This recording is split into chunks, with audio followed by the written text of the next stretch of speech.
is slacking off as per usual, but never mind. So today we are, oh, there we go, I didn't fill that in properly, but today we're doing something really, I know it sounds boring, but I guarantee you this is a really interesting lecture. We're doing networks.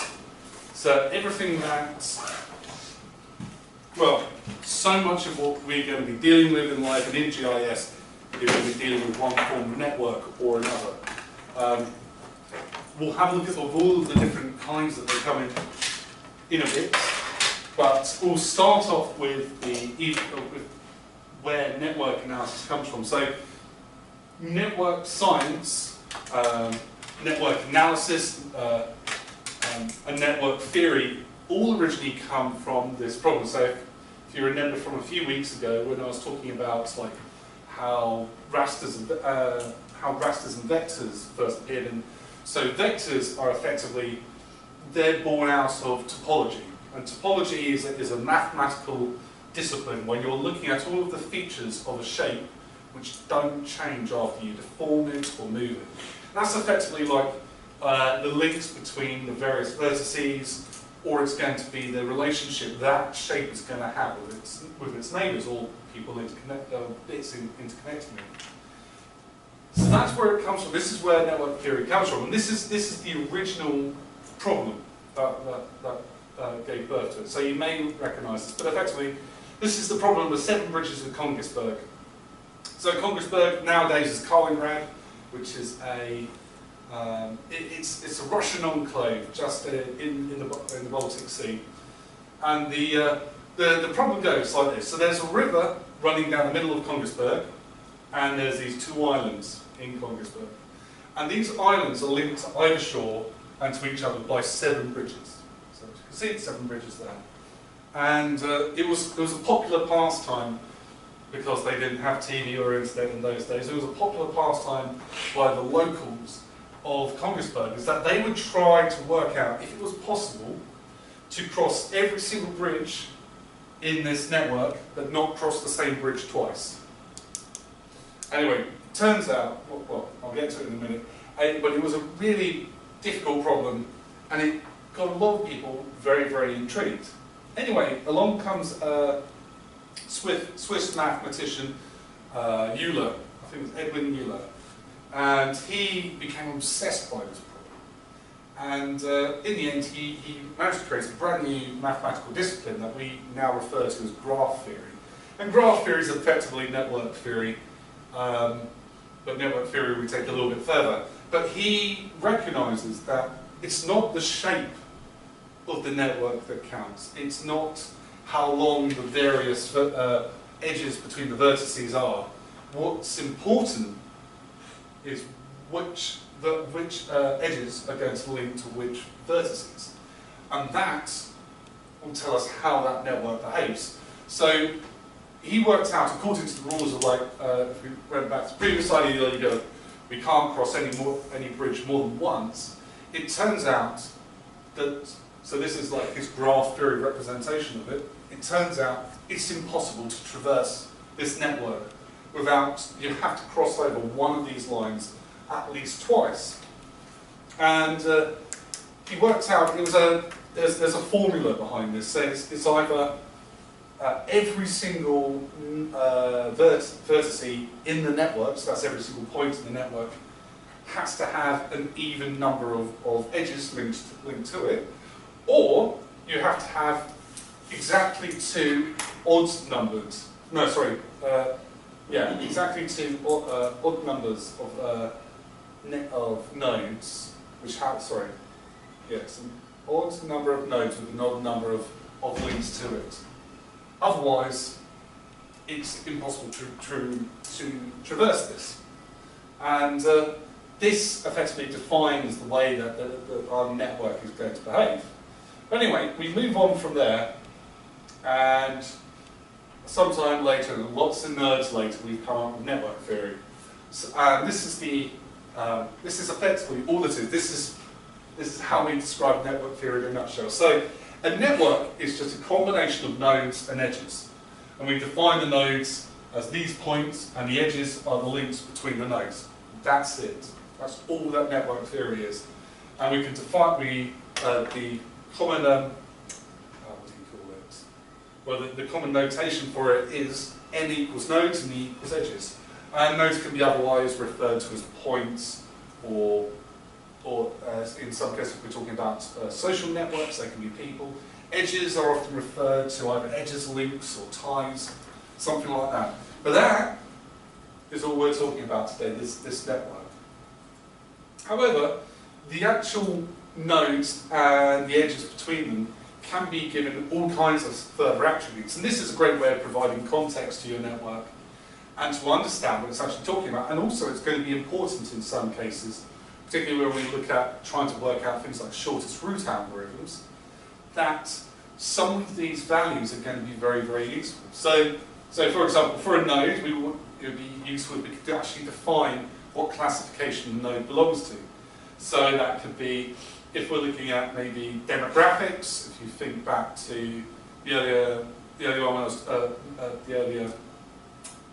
lecture when I was talking about data types, if you look at demographic groups, we can break these down into distinct, discrete sets of types of people.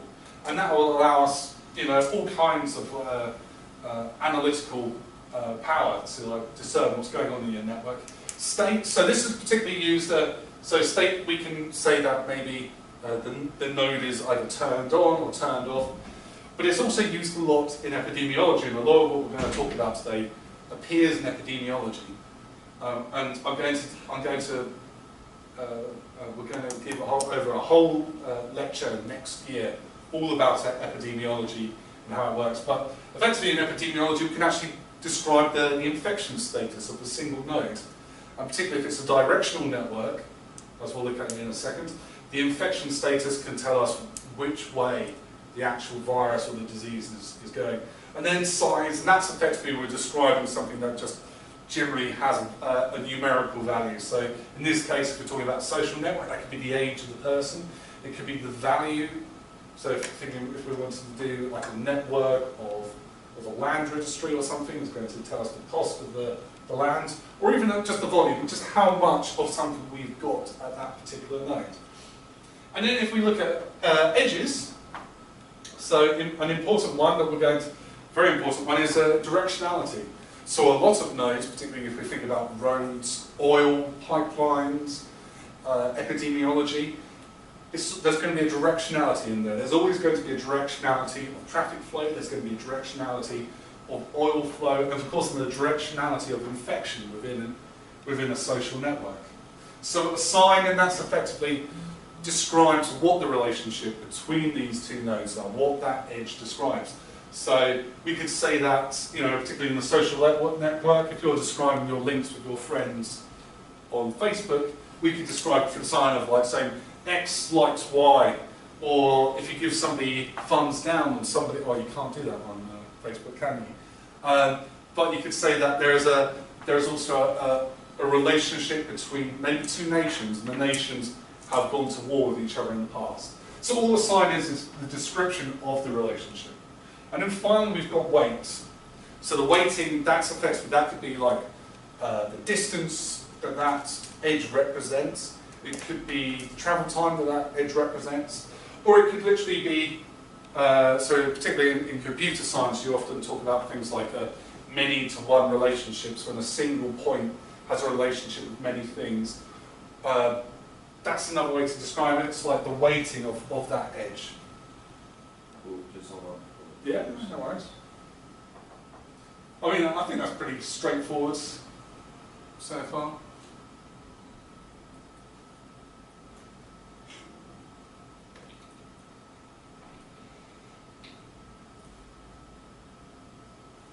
You managed to prize Gabby out of bed then, so. Oh, morning, George. Morning. Didn't manage to prize Gabby out of bed then. That's glad you got Ivy out of it. We know to get up at 5:30 this morning, everyone. Where do you live? Horsham. I don't mind getting up early. I mean, I usually, well, for the last few weeks I've been staying up here just because I can't drive. Because of what happened this week, I had to kind of stay at home. intense week. Yeah. Okay, cool. So, so another thing that we got to take into account when we're looking at networks is that these things called cliques, or otherwise complete networks. And this is literally just a network where every node in the network is linked by an edge to every other node in the network. So we describe that as like every node within that specific network being linked to one another. But when we're going to be looking at community structure in networks in a bit, you actually get like these sub-portions of networks where there's lots of interlinking between the various nodes in like a sub-part of a larger network. And we tend to call these cliques, or just a complete network. And that's, again, the terminology is going to vary depending on what type of network you're looking at. All good? Awesome. So another one is we're going to look at is components.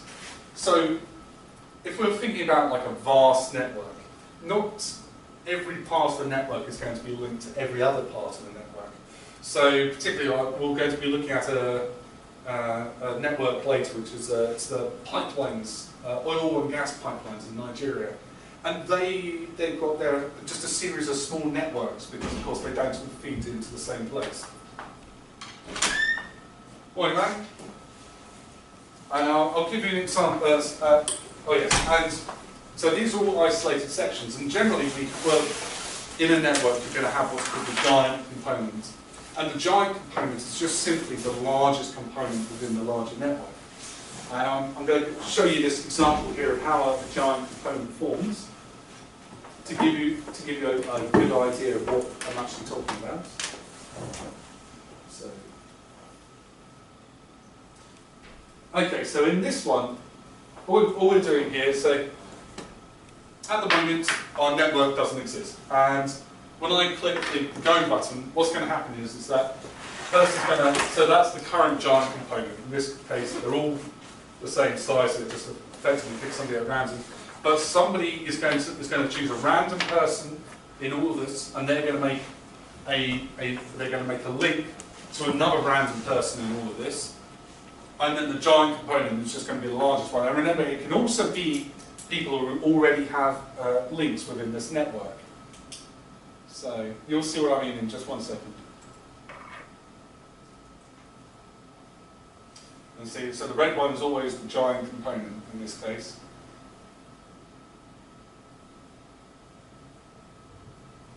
But this will give you an idea of how these different components form. And as long as you're making new links within a certain number of nodes, it is inevitable that the giant component is going to effectively take up everything in the end. I said I wanted to.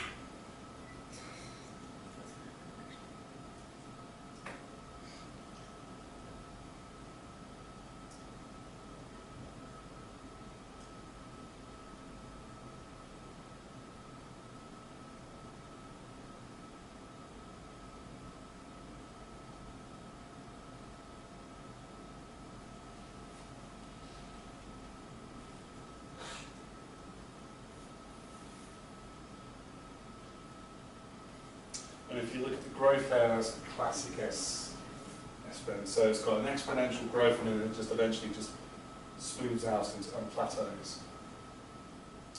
And there's that one person there who nobody wants to work with.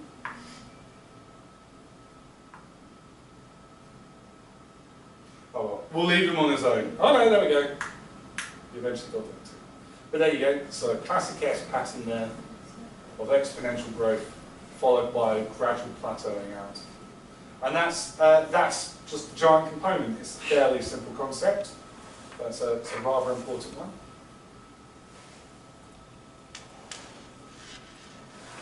Okay, so another thing to look at is going to be directional networks. So I've mentioned this a few times already, but this is just quite simply where a network where some nodes are going to have a relationship with other nodes, which is going to describe a directional relationship. So if you think about this again, if this is an epidemiological network, then those arrows is going to tell us the direction of infection. or if this is going to be something like an oil pipeline. Oil, they usually set them up so it just goes in the same direction as gravity. So this would be telling us about the direction of the oil within the pipeline. Fairly simple concept. Well, again, that's a fairly simple concept. And this is how we tend to describe formally describe relationships in networks.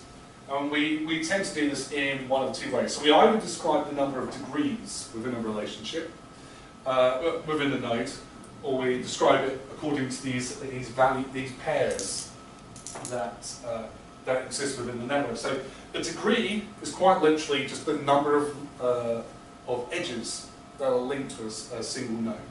So, for example, in this case, the degree of C is 1, the degree of A is 2, the degree of B is 2, and the degree of D is 1. And effectively what that is describing to you is the density of that node at any one point in time. So occasionally we're going to get supernodes which are going to have loads and loads of links to other people, and they're going to have a very high degree value.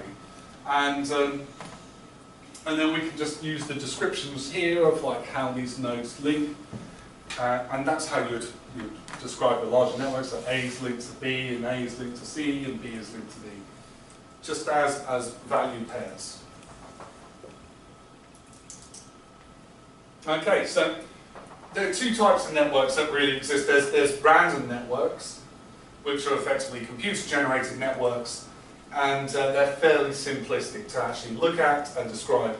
But in the real world, we're looking at these things called complex networks.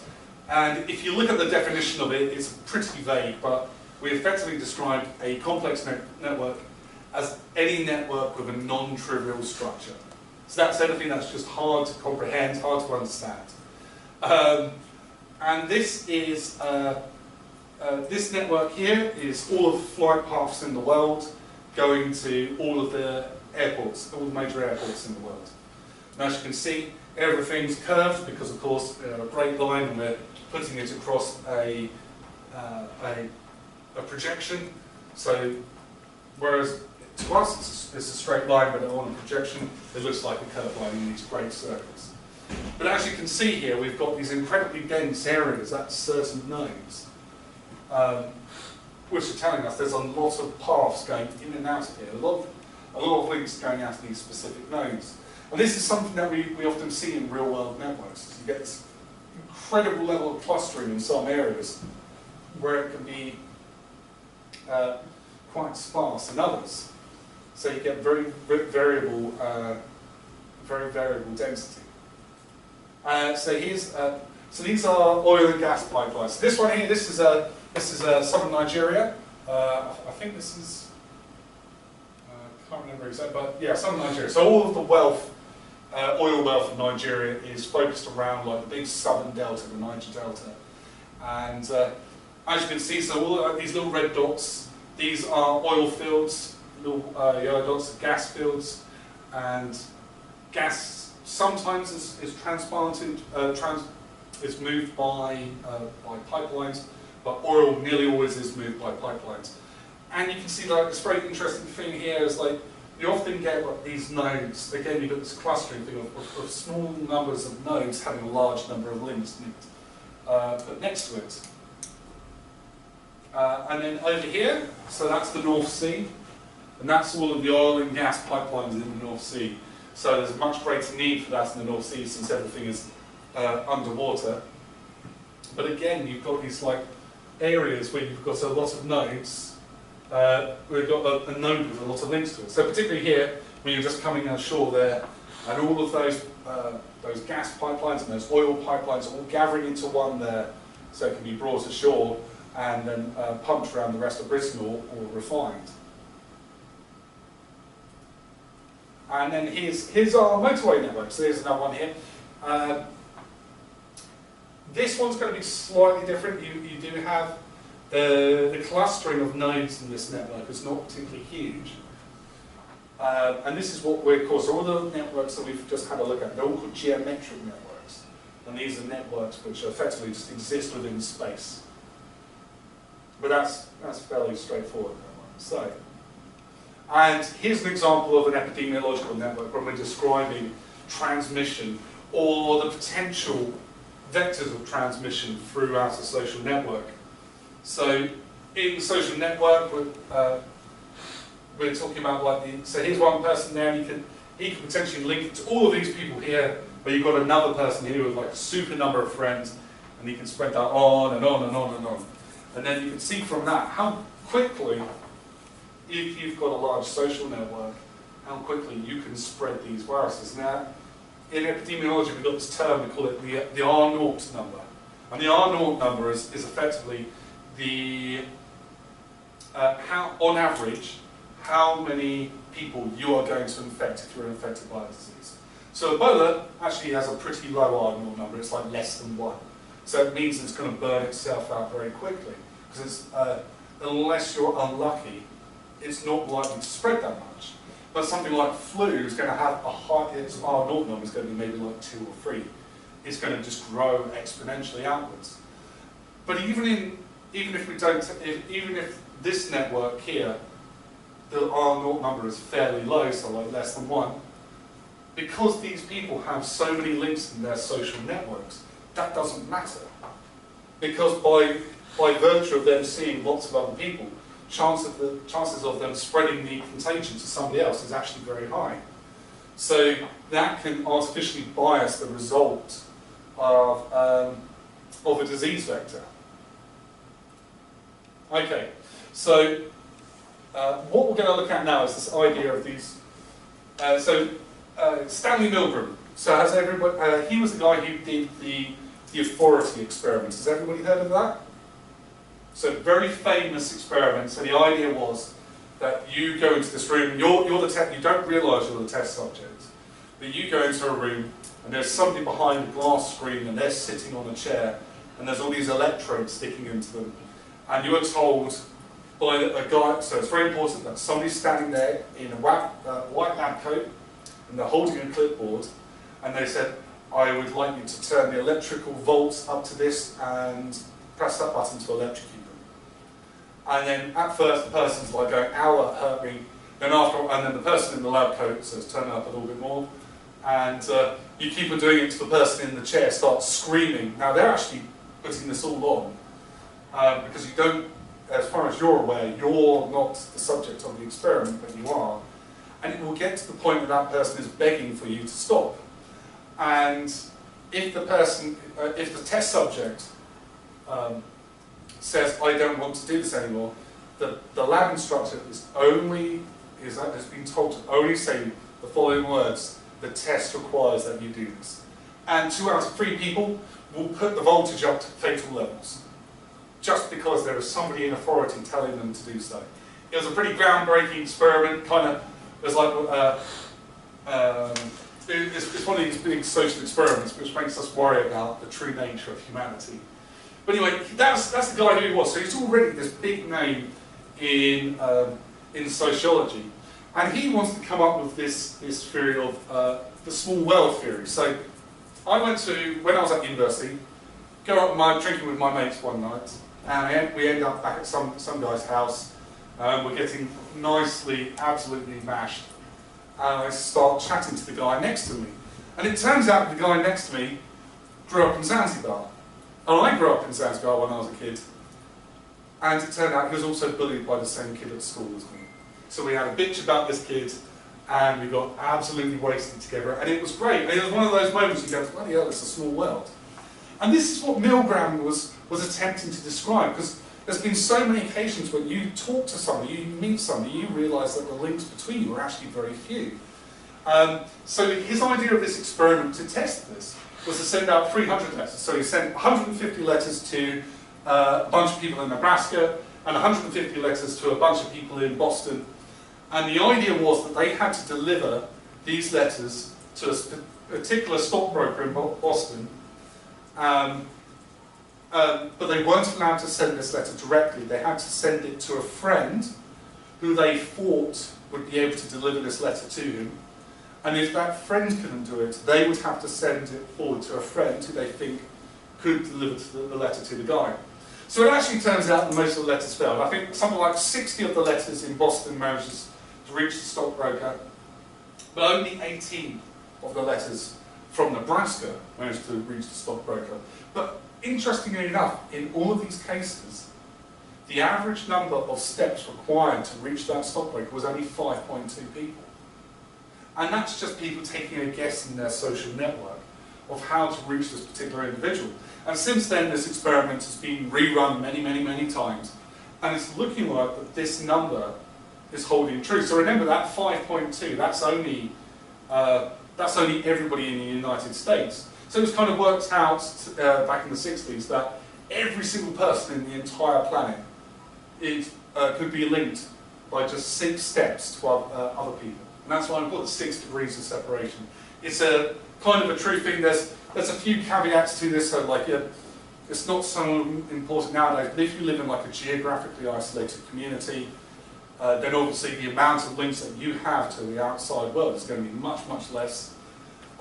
So your degrees of separation is potentially going to be much, much higher.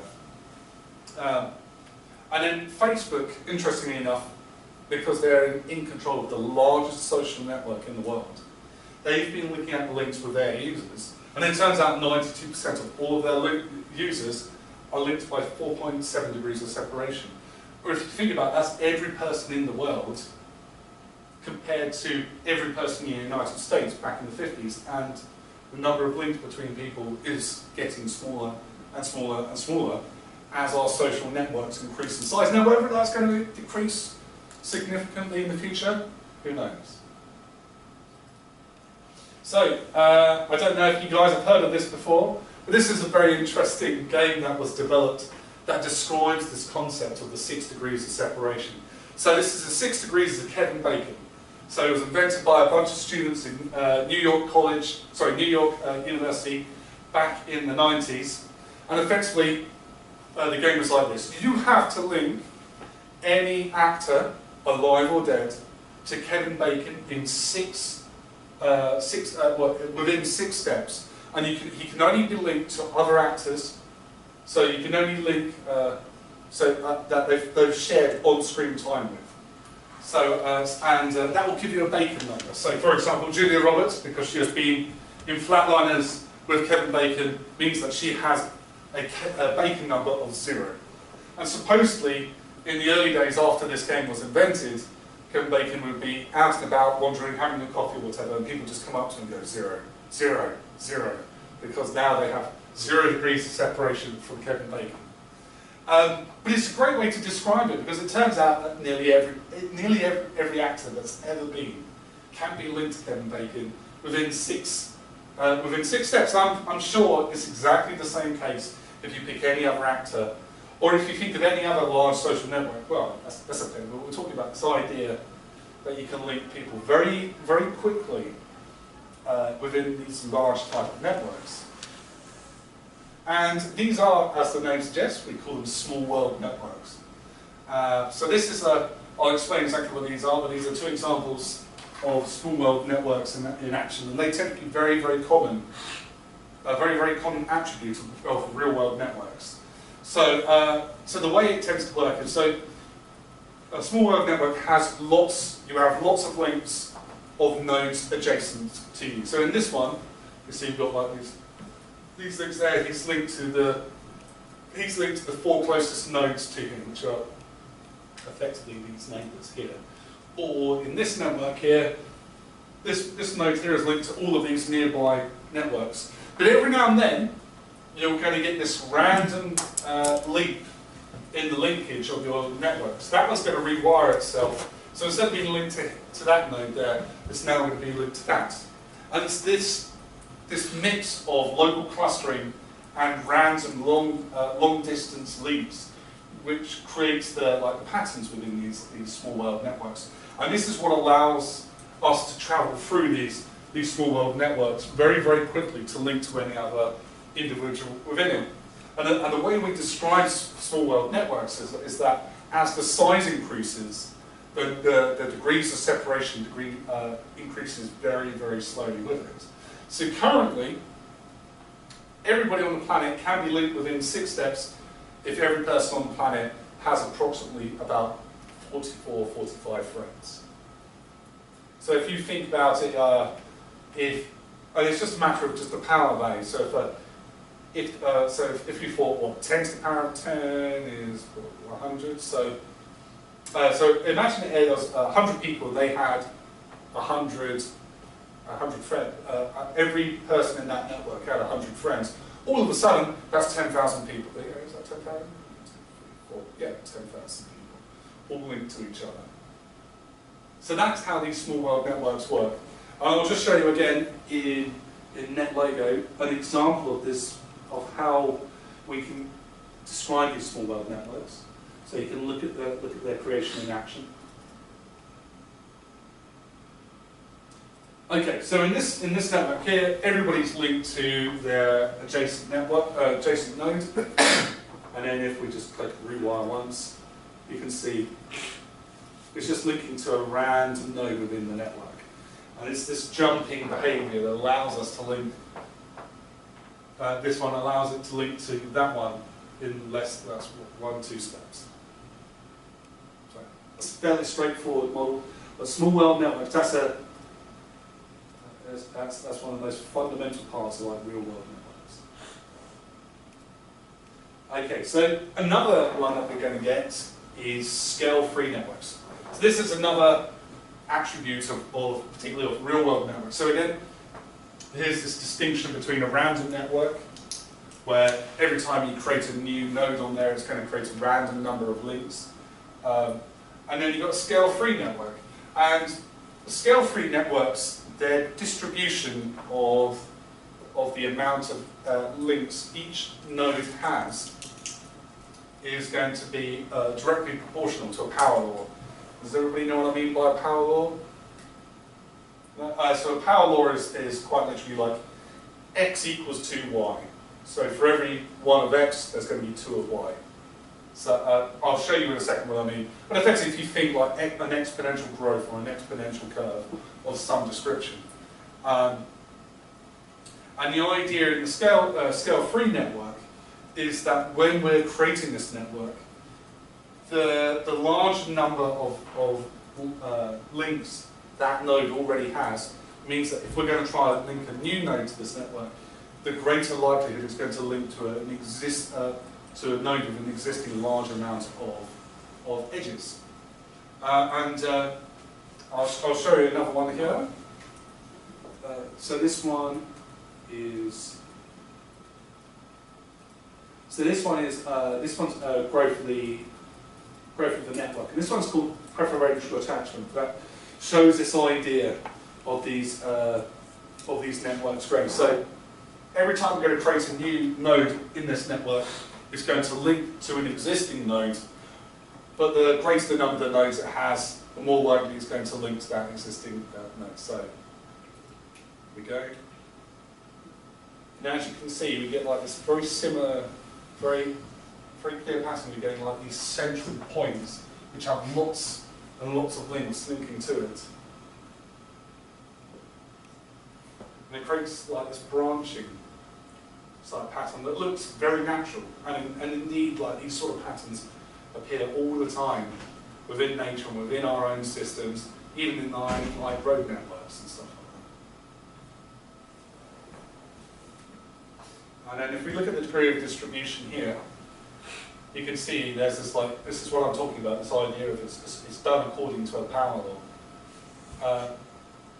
So we've got a vast number of nodes with a small number of links, but we've got 1 or 2 nodes which have a huge number of links. So there we go.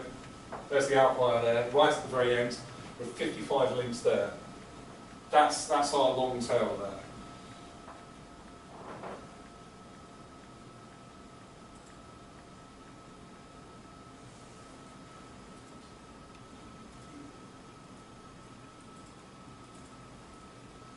So that's the idea of the ScaleFree network, and this is how we describe them. So in a random network, if we're looking at the distribution of the degrees within the network, so that's how many links each node has.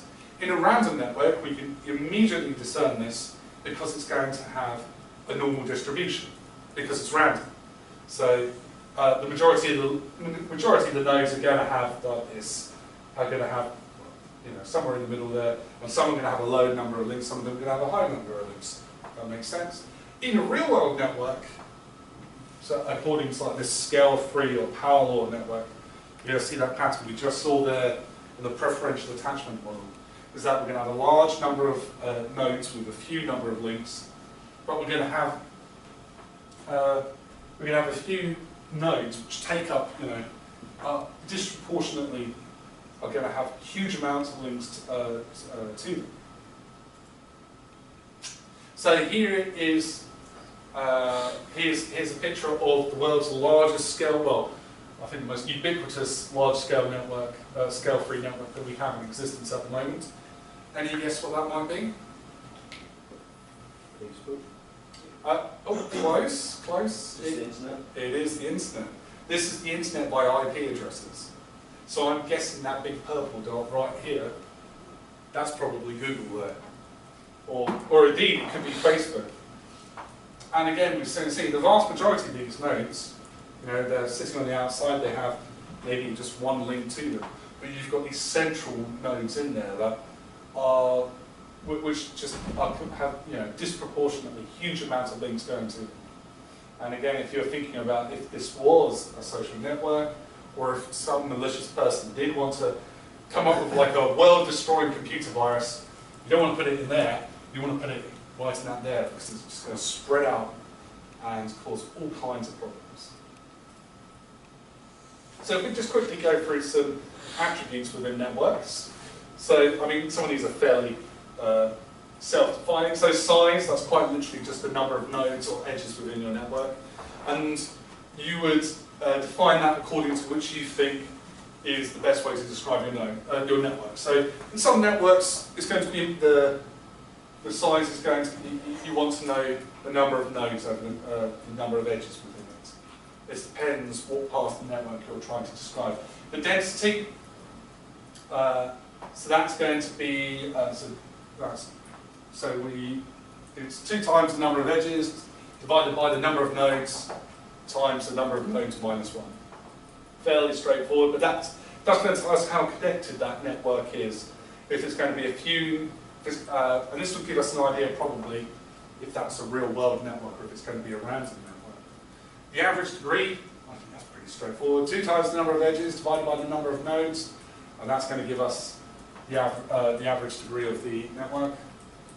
And the average path length. So we can't, unless you're a crazy person, it'd be nigh on impossible to work this out without a computer. But effectively, what you're going to do with the average path length, you're going to find the shortest length between every single pair of nodes within your network. And so it's going to be literally the shortest path to get to from one node to another. So you're going to need computing power to do that. But once you've got that average number of the average path length, you can determine all kinds of crazy stuff like the centrality of the nodes. You can work out which node sits within like the very center of your network. So which one's like the most important node within your network. Any questions so far? All good? All good? Is this likely to be in a coursework or? So let's see. You're doing. I don't think for this term or next term. Next term you're dealing with some network stuff. Well, you're dealing with networks in both of your ways. So, there's some algorithms in this later on we're going to have a look at, which might be useful for the project you're currently doing, because you're going to be looking at networks, which parts of the networks are going to be cut off by water. So maybe you want to determine the shortest route. So there's an awful lot of application for understanding networks within your stuff. So for example, at the moment, the postgraduates, they're doing a lot of work with networks in their current one. So this sort of stuff is very useful for them. But I think in this one, you can apply network theory to it. I mean, it's not going to be overly useful for your particular project, but it's a very useful bit to know.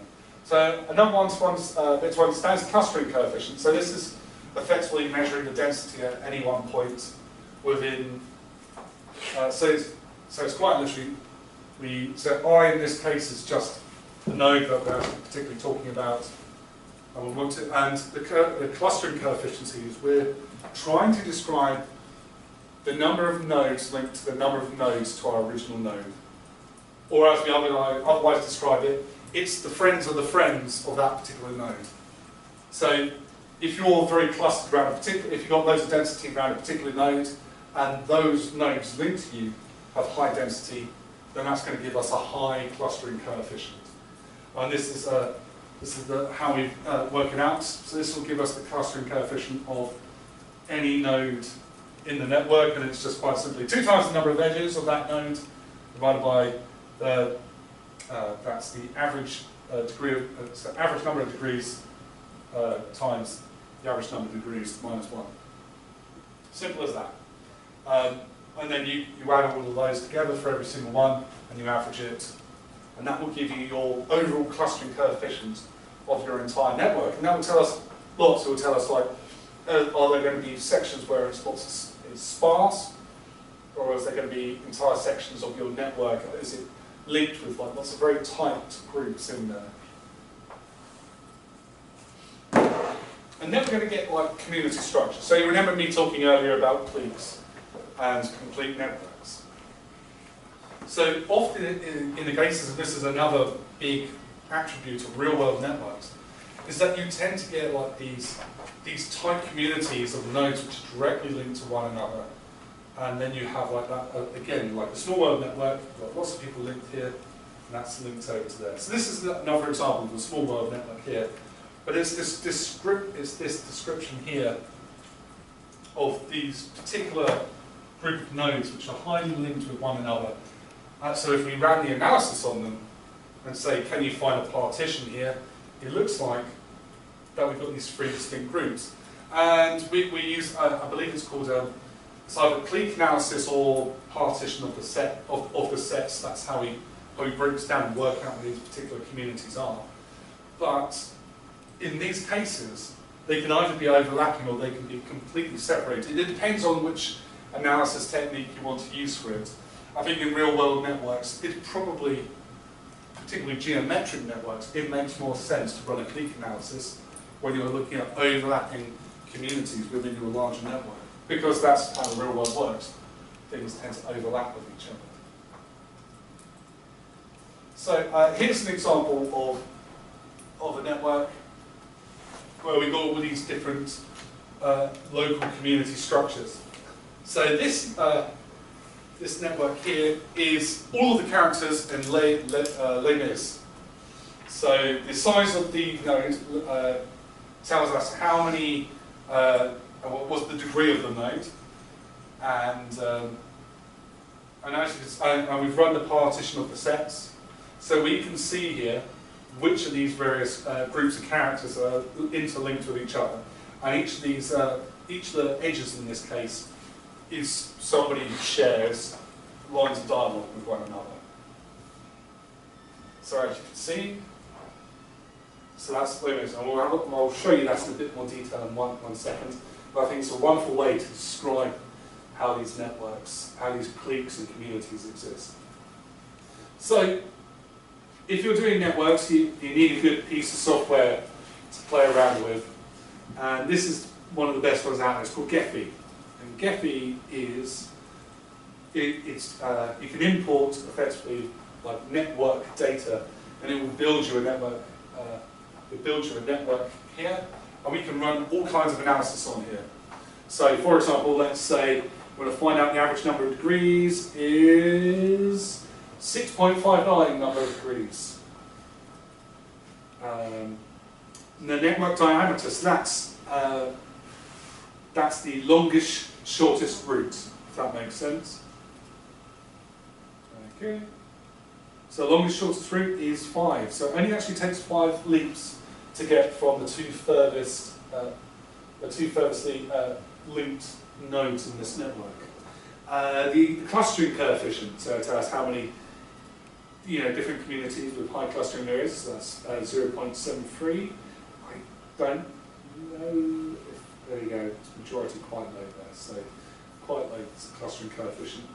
And then you can see the average path length in this one is only 2.64. So it's actually quite easy to jump from one person to another within this. And that's largely to do with this central node here. There's the central character here who can, most of the characters within the plane who link to one another. So do that so you can see that a bit better. And we can switch on, so now we can see like who all these characters are.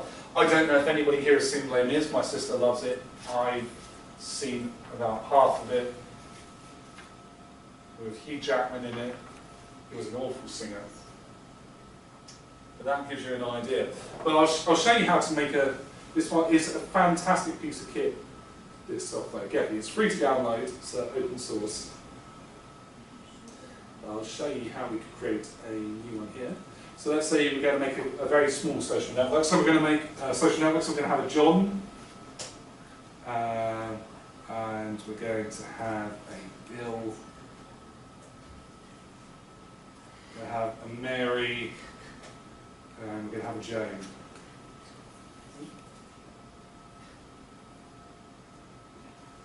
And now we're going to build the edges between them. So we're going to say John is friends with Mary, and Mary's friends with Jane, and Jane is friends with John. Yep. Jane's friends with John, but nobody likes Bill. So he's his own component. So if we go back here, you can see that that's how you build a network with this. And you can give them all kinds of attributes and stuff, and you can change the colours of this according to, and the node sizes according to the number of degrees it's got. This is a really useful piece of kit, and particularly if you're, well, I think this would be a useful piece of software if any way you're dealing with some form of network. Because remember, we're not necessarily, even if you're dealing with a geometric network, that geometric network can be described abstractly in this, and then you can do all kinds of analysis in that that will be able to give you more information about your network as a whole. So that's Gephi, free to download, really cool. There's a little video. I can show you the video at the time.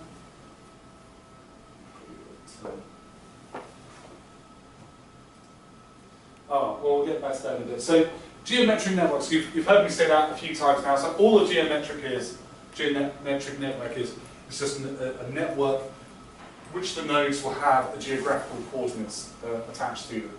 So this is when we get to like the more practical stuff that you guys will be dealing with. I think it's fairly straightforward. So if we look at all the examples that I gave earlier, so like the pipelines, the roads, and the airports and the plane flights, they're all examples of geometric network, because each of those nodes are going to have a particular point in space and time, and they're going to be linked like these edges going through them.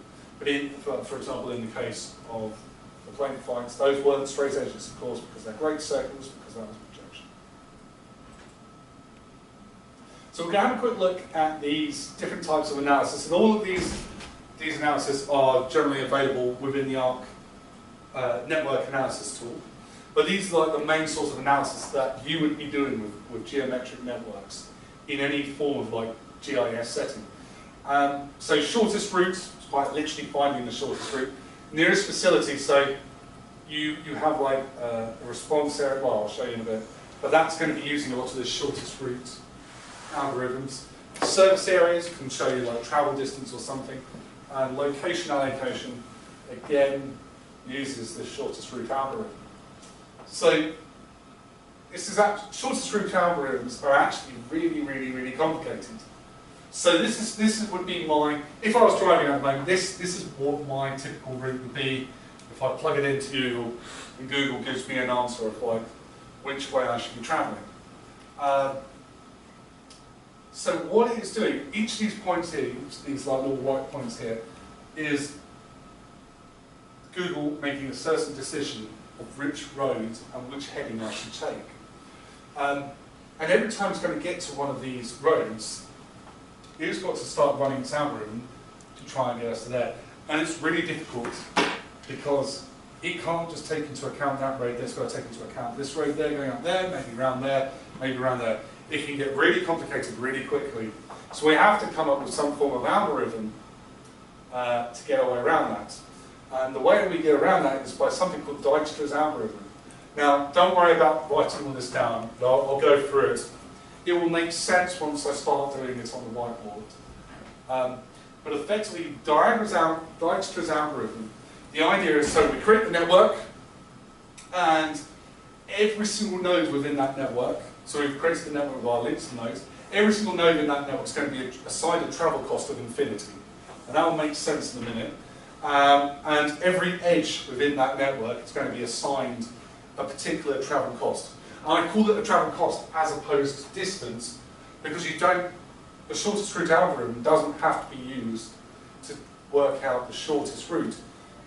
You could do that as maybe travel time, or you could do it as travel cost. So you wanted to find out maybe the cheapest route across a rail system. Or, let's say you're in a hazardous environment, you want to work out the safest route for your people with, supplying aid or whatever to a particular point, and then you can apply a risk factor to each route going between each node, and then you can create effectively the lowest risk path throughout a certain area. So when I say travel cost, we're taking into account that value can mean a lot of things. We're also going to create a list of every node in this that we visit. And at first that list is going to be empty, but as we go along, once you've visited the node, you don't revisit it. So next thing we do when we actually start traveling through it, we're going to decide on our starting node and our finishing node. On our starting node, we change the infinite travel cost on that node to 0, because we're starting there, so there's no travel cost to reach that node.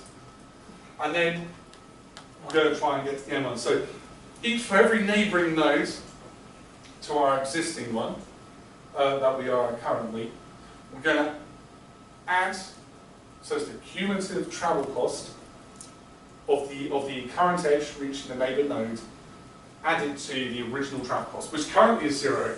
So let's say you've got like 2 neighbours to an existing node, and one's got a travel cost of 5, one's got a travel cost of 4, and that means we're going to change the infinite value on that to 5 and 4. And then, once we've done that, we're going to move to the node, the next node which is unvisited that has the lowest travel cost value.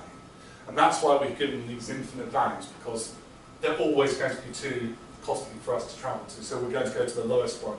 And once we get to that one, we repeat the steps, we put it on our visitor list, we repeat the steps of its neighbours, and we add the cumulative cost, and we continue this ad infinitum. If there is a case where you've got 2 nodes which have the exact same travel cost, you just run the process on both of them, and you see which comes out cheapest. And we complete that, we carry on doing that till we reach the end. And this is an example here. So I'm going to write it up on the whiteboard, and I'll show you how it works.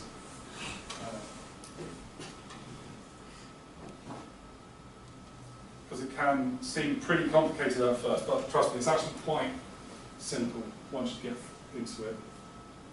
So,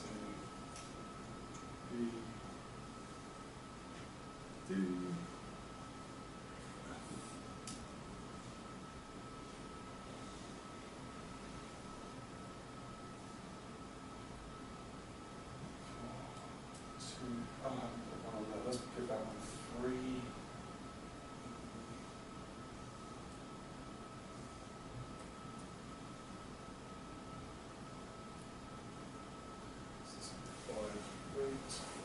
Two, 10, 6 and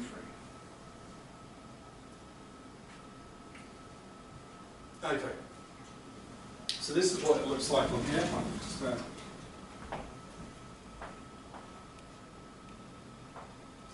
see if I can turn it off for a second.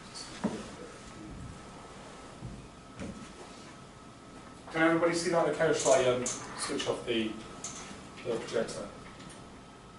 You alright? Yeah, cool. Okay, so here's how it goes. So we're going to build our visited ones. So we're starting off with A, so these have all got an infinite travel cost value at the moment. So we're going to start off with A. So we're going to give that travel cost to 0 because obviously it doesn't cost anything for us to get there. And this is our end goal here. So the first things we're going to do, we're going to work out the travel cost route. So we're going to make our visited list, so A. So 2, so C, the cost to get to C is 4. The cost to get to B is currently 2. So it makes sense that we now go to 2. So we put B on our list, which means we won't revisit it. So the cost to get from 2 to 4 is going plus 3 is going to be 7, because 4 is a lower number, we don't change that. The cost to get to D from B, so it's going to be 2 plus 10, so that's going to be 12. The cost to get to E from B is going to be 10. So we then look at the next lowest travel cost, which is actually going to be C, because of course that's currently 4 if we go up that way. So if we look up across here, so let's have a look at the travel cost there. It's going to be 4 plus 5 equals 9, so we can actually replace that with a lower value. Well, you go from there to there, but that's going to be 5, so that's still higher. So that means actually the next one we're going to look at, the next lowest travel cost, is E. So 9. And then we're going to look at all of our neighbours again. So that's going to be 10, so that's higher. That's going to be 14, so that's actually lower as it is. That one's, if we go straight to F, that's going to be 15. Or that's going to be, yeah, that's going to be 12. So it actually looks like it would be cheaper so far to go this way straight to 12. So we're going to visit D.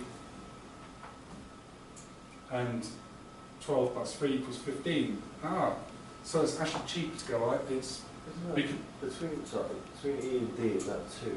Oh yeah. So 9 to D would be 11. Ah, sorry, yes, I got it 1 out. Thank you very much. There you go. Basic maths, failed at that. So that would actually make it 14. So the total travel cost is 14, which means we could, the cheapest, shortest route in this case is that way. A to C to E to B to F. And that's Dijkstra's algorithm. There's a few other little bits that you do, but that's how Dijkstra's algorithm works. And this is nearly how all shortest routes are worked. So even if you look at Google Maps, this is what it's going to be doing.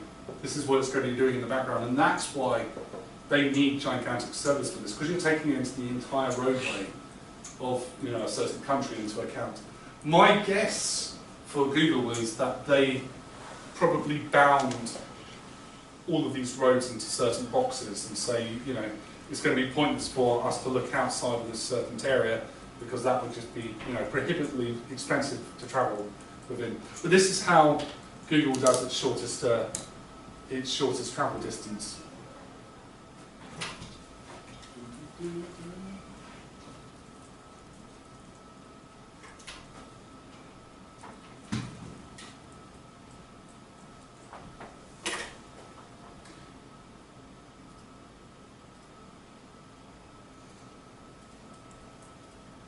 Okay, so again, this would use a similar shortest route algorithm inside this. So the nearest facility, the idea of the nearest facility function is that we're going to create a bunch of feature classes. In this case, they're police cars, and these are like where they should be stationed around the city. And we're going to be saying that we're going to commit various crimes throughout the city, and then you run shortest routes effectively of each of these facilities, with each of these feature classes, and that's going to give us the shortest route to our point, and then the one that has the overall shortest route, that's going to be the nearest facility. There's an example I'll show when we talk about tsunamis. There's a very interesting one that this paper that a guy released, where he tries to work out the shortest route and the rescue plan if the tsunami hits like a holiday home placed in Turkey, I believe it was. Service areas. So service areas, I think they're much simpler to work out, but effectively it will add up the total travel cost, or the shortest total travel cost to reach that point by going through each of these roads. And that's going to create us like this map here, showing like, for example, this is like how far somebody could travel in 5 minutes, or how far somebody could travel in 10 minutes, or that's every point within a certain travel distance. And service areas can either be broken down into one big chunk like that, or they can be gradiated, like these ones here, that will show us, like, you know, the various boundaries to reach places in a certain time frame. So that's going to be quite a useful one to have. And here's a wonderful example. So this one's from Chicago City, and they wanted to. So there was too many like individual tube stops within Chicago, and they thought it was a bit of a waste of money and time. So they wanted to bring some of these together, to conglomerate them, and make like a larger, smaller number of stations, but still keep the same coverage of the travel distance to the stations for the average commuter. So this is like the setup of the old stations here with their service area here, and that's just the walk time. So these are just walk times to the station, so that's like, what, that's 10, 15 minutes, 10 minutes, 5 minutes. And then here was their proposed new stations with the new travel distance time, and you can see there's almost no difference between them. So they've managed to like bring all these stations together, consolidate them, and yet they've managed to maintain the travel distance for all of their commuters within the area.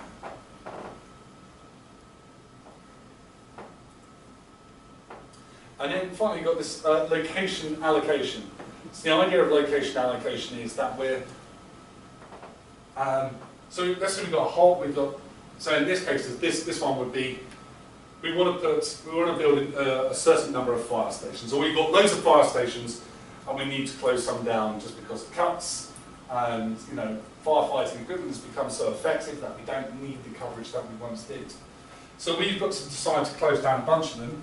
Or maybe again, this would be, this is a new build area, and we want to set up a number of schools or a number of clinics, but we want to cover the largest number of areas. So we're going to have our target data, which is all of these little purple points, and then we've got our facilities there.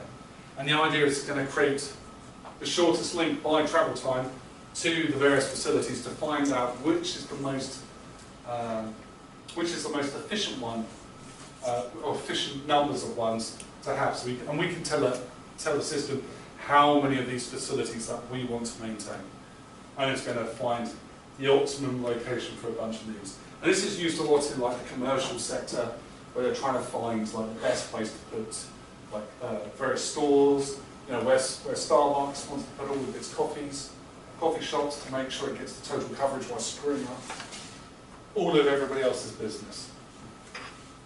And again, that's using a travel cost algorithm. So, any questions there? No, we all good?